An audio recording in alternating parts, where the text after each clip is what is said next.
Experiencing louder audio in one AirPod Pro 3 earbud than the other? You're not alone. This imbalance typically stems from either software glitches or hardware issues. The good news is most cases are fixable.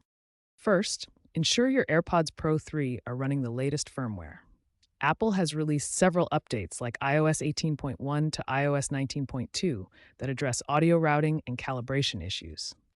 Next, perform a reset of your AirPods and check your Bluetooth settings for any potential audio imbalances under accessibility settings.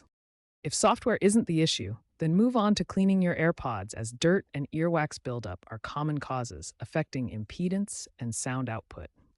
If problems persist, you can use Apple's free diagnostics at stores. If basic fixes don't work, hardware might be the problem.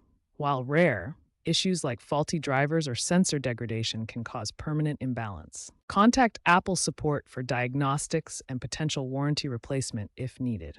Looking ahead, AI-driven audio adjustments and more precise biometric sensors in future AirPods models, like the rumored AirPods Pro 4, are expected to significantly reduce these issues.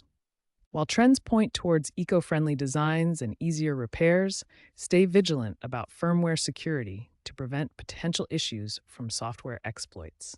Remember, most sound imbalances are solvable without needing a replacement, so try the suggested steps before seeking further assistance.